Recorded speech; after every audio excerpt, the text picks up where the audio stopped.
시청자 여러분 안녕하세요. 오늘 제가 여러분과 함께 나눌 주제는 말의 치유에 관해서입니다.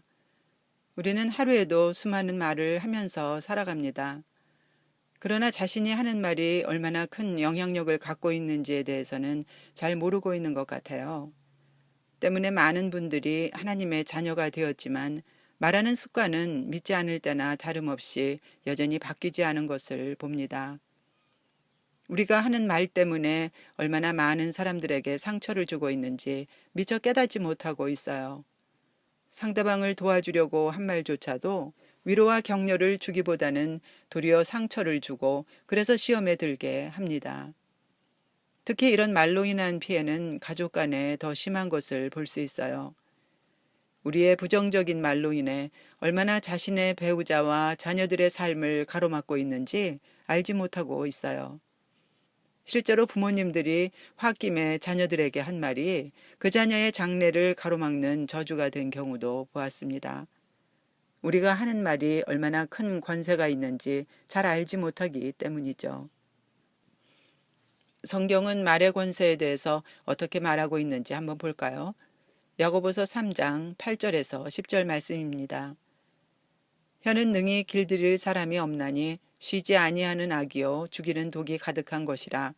이것으로 우리가 주 아버지를 찬송하고 또 이것으로 하나님의 형상대로 지음을 받은 사람을 저주하나니 한 입에서 찬송과 저주가 나오는도다. 내 형제들아 이것이 마땅하지 아니하니라.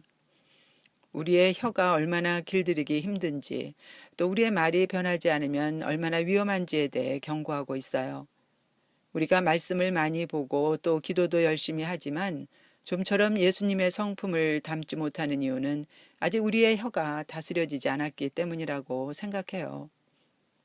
여러분의 말은 어떤가요? 만일 우리가 새 사람이 되었다는 사실을 진짜 믿고 있다면 당연히 우리가 하는 말도 바뀌어야 합니다. 부정적인 말을 하지 않으려고 노력하는 것도 좋지만 거기서 그치지 말고 더 나아가 하나님의 말씀으로 말하는 것을 배워야 하겠습니다. 예수님은 요한복음 6장 63절에서 내 말은 영이요 생명이라고 말씀하셨어요.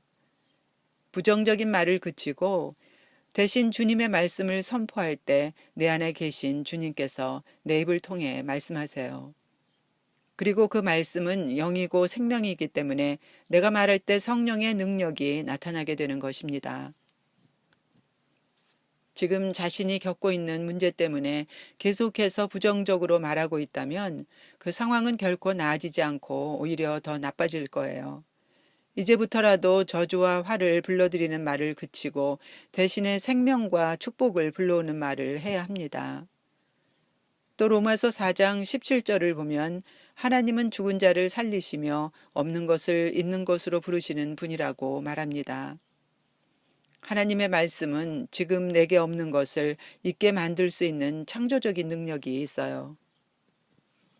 내게 있는 어두움이 떠나가려면 빛이 와야 합니다. 빛 대신 말씀을 선포해야 빛이 와서 어둠을 몰아낼 수 있어요. 지금 혹시 질병 때문에 고통 중에 계십니까? 두려워하거나 낙심하지 마시고 건강과 생명의 말씀을 자신에게 선포해 보세요. 소망이 생길 것입니다.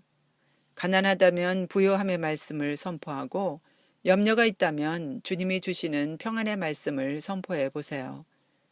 하나님의 말씀을 믿음으로 선포해야 없는 것을 있게 하시는 하나님의 기적을 체험할 수 있어요. 신자는 하나님의 자녀가 된 순간부터 영적 싸움이 시작됩니다. 그리고 하나님의 뜻에 순종하려고 하면 할수록 영적 싸움은 더 치열해지죠. 에베소서 6장 12절에 보면 우리의 씨름은 혈과 육을 상대하는 것이 아니라고 했어요. 우리가 싸우는 대상은 사람들이 아니라 마귀와 악한 영인 영적 존재들입니다. 영적인 존재를 인간의 논리나 육신의 힘으로 이길 수는 없어요. 많은 신자들이 구원은 받았을지 몰라도 성도로서 권세 있는 삶은 살지 못하고 있습니다. 왜일까요? 그 이유는 영적 존재인 마귀를 이길 수 있는 무기가 있으면서도 그 무기를 제대로 쓰지 못하고 있기 때문이에요. 에베소서 6장에 보면 하나님의 전신갑주가 나옵니다. 진리의 허리띠, 의의 흉배, 복음의 신, 믿음의 방패, 구원의 투구. 그런데 이 모두가 우리를 방어하기 위한 것이고 악한 영들을 공격할 수 있는 무기는 단지 성령의 검인 하나님의 말씀뿐이에요.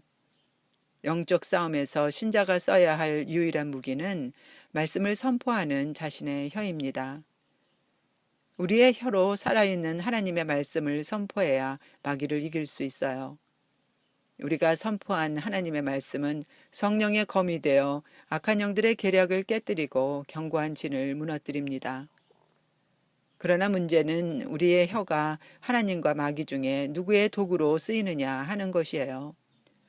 우리의 혀로 어떤 말을 하는가에 따라서 우리는 영적 싸움에서 이기기도 하고 또 지기도 합니다.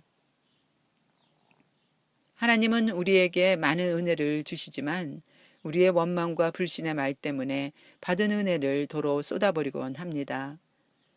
우리의 말하는 습관이 아직 바뀌지 않았기 때문에 우리는 하나님의 능력을 경험하지 못합니다.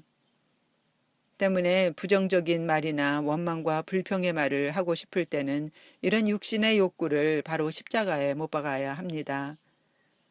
부정적인 말을 하는 과거의 나는 이미 십자가에서 죽었고 새 사람으로 태어났음을 믿으세요.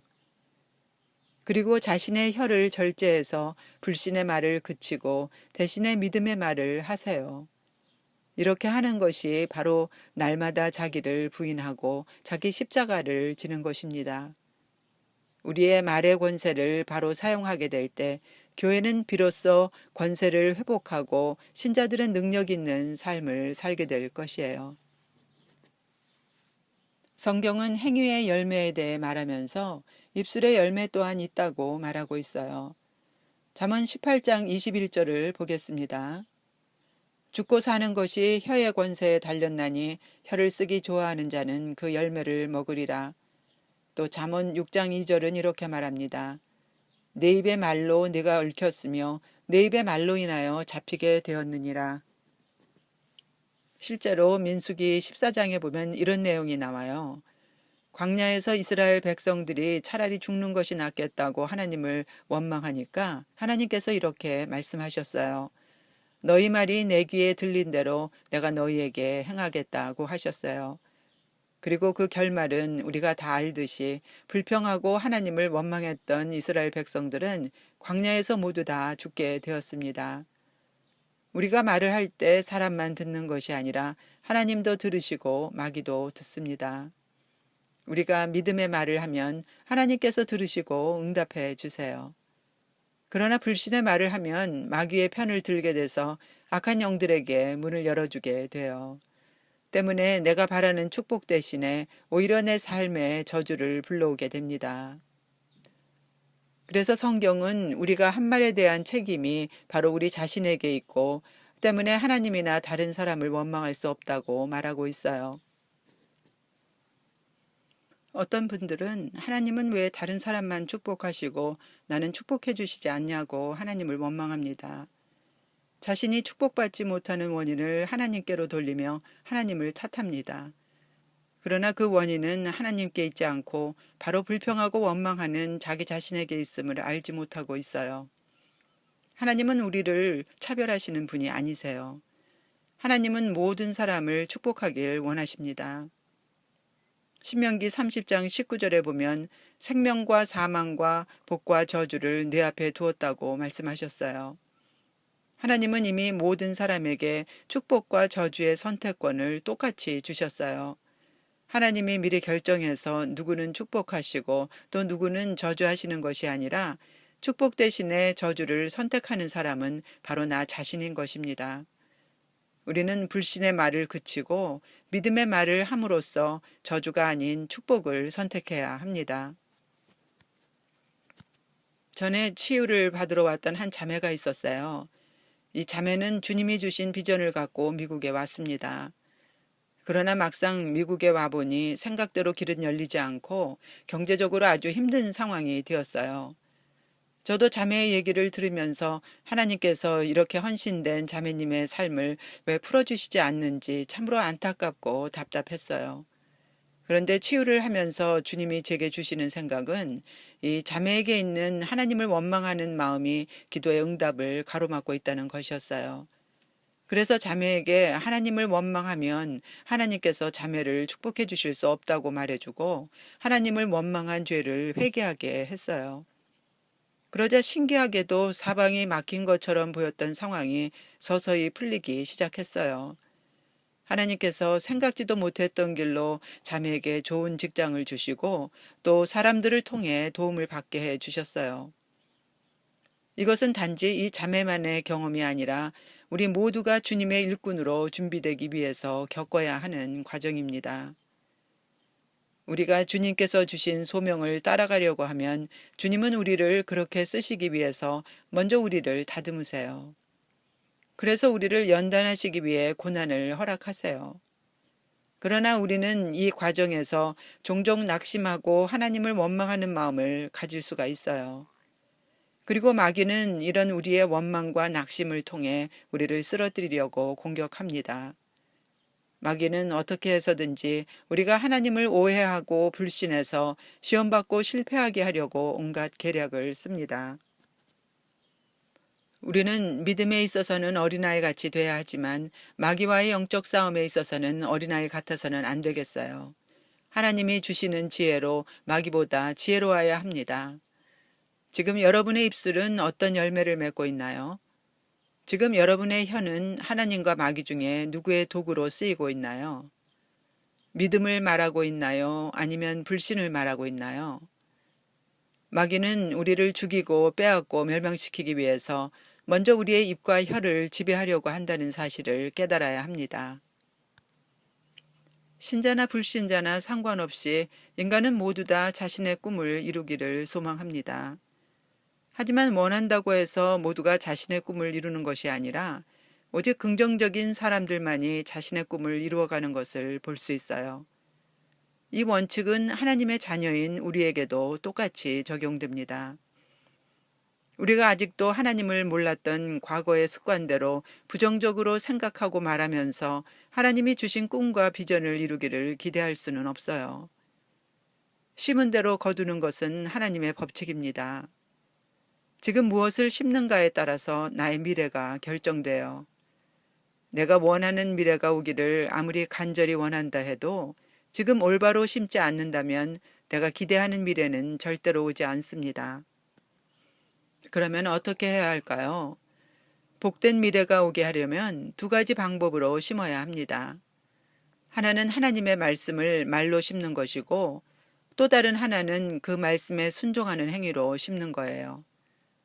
내 말이 바뀌어야 나의 미래가 변합니다. 하나님이 주신 비전과 소명을 이루는 미래를 원한다면 자신의 말을 먼저 바꾸어 보세요. 내가 지금 겪고 있는 현실은 과거에 내가 들었던 말과 또 자신이 스스로에게 해왔던 말의 결과입니다. 어렸을 때 부모나 선생님 또는 누군가에게서 들었던 어떤 부정적인 말이 아직도 나의 인생을 가로막고 있을 수 있어요. 만일 그렇다면 지금부터라도 하나님의 말씀을 자신에게 부지런히 심어서 자신의 미래를 바꾸어야 합니다. 그래서 낮은 자존감과 열등감이 사라지고 바른 정체성과 믿음이 생길 때까지 말씀으로 자기에게 심어야 합니다. 하나님의 말씀은 우리를 묶고 있는 저주를 깨뜨리는 능력이 있어요. 하나님의 말씀은 과거의 굴레로부터 벗어나 자신의 소명을 향해 앞으로 나아갈 수 있는 힘을 줍니다. 이렇게 내 말이 바뀌면 굳이 다른 사람의 예언을 받지 않아도 매일 자기가 하는 말로 자기에게 예언할 수 있어요. 내가 내 자신에게 선포하는 하나님의 말씀을 그대로 믿게만 된다면 내 삶은 반드시 그 예언대로 이루어지게 될 것입니다. 말로 심으려면 구체적으로 어떻게 해야 할까요? 한국 사람들은 영어를 배우려고 투자하는 노력에 비해서 실제로는 영어 회화를 그리 잘 못해요. 왜 그럴까요? 주로 문법을 공부하고 막상 필요한 회화 연습은 상대적으로 소홀히 하기 때문이죠. 그래서 영어를 많이 알면서도 실제로는 말을 잘 못하는 것이 현실입니다. 같은 문제를 우리 신앙생활 속에서도 볼 수 있어요. 말로 심으려면 말씀을 반복해서 선포해야 하는데 많은 신자들이 소리내어 기도하거나 말씀을 선포하는 것에는 그리 익숙하지 않아요. 혹시 여러분은 TV에서 유대인들이 몸을 앞뒤로 흔들며 입으로 중얼거리면서 성경을 읽는 모습을 본 적이 있으신가요? 이것이 바로 유대인들이 말씀을 묵상하는 방법이에요. 히브리어로 하가라는 단어는 묵상한다는 뜻입니다. 이 단어는 깊이 생각한다는 뜻과 함께 또 말한다, 중얼거린다는 뜻이 있어요. 마치 소가 소요물을 먹고 되새김질을 하는 것처럼 이렇게 반복적으로 묵상할 때 우리의 머리에 있던 말씀이 마음으로 내려가 마음에 깊이 뿌리가 내리게 됩니다. 이렇게 말씀을 반복해서 말하며 그 뜻을 깊이 생각할 때 말씀이 마음에 새겨지게 되는 것이죠. 진리를 머리로 이해하는 것만으로는 능력이 없어요. 날마다 하나님의 약속의 말씀을 자신과 자신의 삶과 환경을 향해서 믿음으로 선포해야 합니다. 이렇게 하는 것이 하나님의 말씀을 말로 심는 거예요. 하나님의 말씀을 계속해서 선포할 때 영적인 세계에 변화가 일어납니다. 먼저 영적인 세계에 변화가 일어나야 육적인 세계에 변화가 오게 되어 있어요. 이것이 영적 원리입니다. 부정적인 현실을 보지 마시고 믿음으로 말씀을 계속해서 선포하세요. 그리고 그 말씀대로 순종하는 삶을 사십시오. 이렇게 할 때 우리의 미래는 변화됩니다. 왜 반복하는 것이 중요할까요? 인간은 본능적으로 믿음의 말을 하기 어려운 존재이기 때문이에요. 부정적으로 말하는 습관은 그리 쉽게 바뀌지 않아요. 통계적으로 보면 어떤 습관을 바꾸는데 최소한 4주에서 6주가 걸린다고 합니다. 몇 번 해보고 안 된다고 낙심하거나 포기해서는 안 됩니다. 반복하는 것은 우리가 생각하는 것보다 훨씬 중요해요. 끈기가 필요하고 인내심이 있어야 해요. 운동선수나 군인이 같은 동작을 얼마나 많이 반복하는지 한번 생각해 보세요.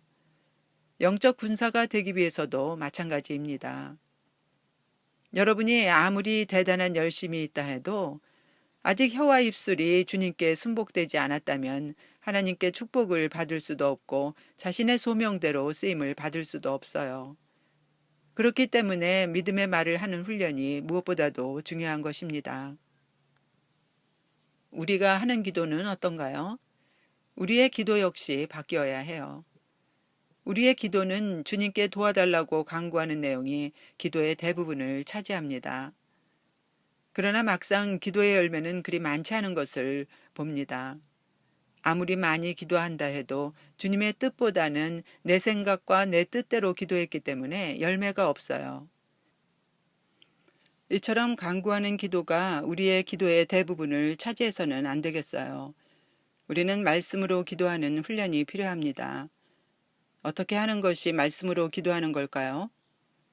이미 축복해 주시겠다고 말씀에 약속된 것들은 믿음으로 받아들이고 감사하는 기도로 바꾸어야 합니다. 간구만 하지 말고 약속의 말씀을 소리내어 읽으면서 주님이 제게 이렇게 해주실 것을 믿습니다. 주님께 감사드리며 주님을 찬양합니다. 이렇게 믿음의 고백을 하는 것이 바로 말씀으로 기도하는 것입니다. 그런데 문제는 이렇게 믿음의 말을 선포하고 말씀으로 기도하고 싶어도 잘 안 된다는 거예요. 그 이유는 내 안에 있는 상처가 믿음의 말을 하는 것을 방해하기 때문입니다. 누가복음 6장 45절에 보면 마음에 가득한 것을 입으로 말한다고 했어요. 또 마태복음 15장 18절은 입에서 나오는 것들은 마음에서 나오나니 이것이야말로 사람을 더럽게 한다고 말합니다. 이 말씀에서 보듯이 우리의 말은 우리의 마음과 직결되어 있어요. 마음이 상해 있기 때문에 쓴물이 올라오는 것입니다. 그래서 어떤 사람의 말을 들으면 그 사람의 마음의 상태를 알 수가 있어요. 마음이 치유되지 않으면 내 말이 바뀌질 않아요. 자신의 말을 바꾸려고 하기 전에 먼저 마음의 상처를 치유해야 합니다. 치유 사역을 하면서 제가 경험한 것은 상담받으시는 분들의 말의 변화입니다. 그분들의 상처가 치유됨에 따라 말이 점점 바뀐다는 것이었어요. 처음에 오시면 누구나 할 것 없이 불평과 원망의 말 또는 신세 한탄하는 말만 합니다. 또 어떤 분들은 말을 잘 못하고 자신의 생각을 잘 표현하지 못해요. 영적으로 눌려있기 때문이죠. 영적으로 눌려있으면 말이 약하고 말을 조리 있게 못하는 것이 특징이에요. 그러나 치유가 되면 될수록 그분들의 말에 힘이 생기고 감사와 믿음의 말로 변하는 것을 보았습니다. 이처럼 말은 우리의 영적 상태를 나타냅니다. 영이 강건한 사람은 말에 힘이 있고 권세가 있어요. 신자는 무엇보다도 영이 강건해야 합니다. 그렇다면 어떻게 해야 우리의 영을 강건하게 할 수 있을까요? 우리의 영은 하나님의 말씀을 들어야만 강건해집니다. 마태복음 4장 4절에 보면 사람이 떡으로만 살 것이 아니요 하나님의 입으로부터 나오는 모든 말씀으로 살 것이라고 했어요. 우리의 육신은 음식을 먹어야 살지만 우리의 영은 하나님의 말씀을 먹어야만 살 수 있어요. 목사님의 설교를 듣는 것으로만 만족해서는 안 됩니다. 스스로 말씀을 소리내어 읽고 선포함으로써 자신의 속사람이 듣고 자라게 해야 합니다. 이렇게 할 때 내 속의 영이 듣고 깨어나며 믿음으로 강건해집니다. 지금은 모두 깨어나야 할 때입니다. 전 세계에 일어나고 있는 모든 일들이 주님의 재림의 시기가 아주 가까웠음을 보여주고 있어요. 우리 모두가 깨어나서 왕으로 오실 예수님을 맞이할 준비를 해야 합니다.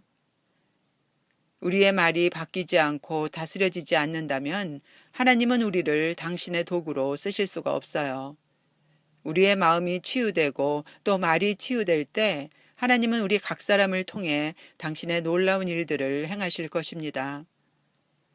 지금부터라도 부정적인 말을 하는 습관을 바꾸겠다고 결단하는 여러분이 되시길 바랍니다.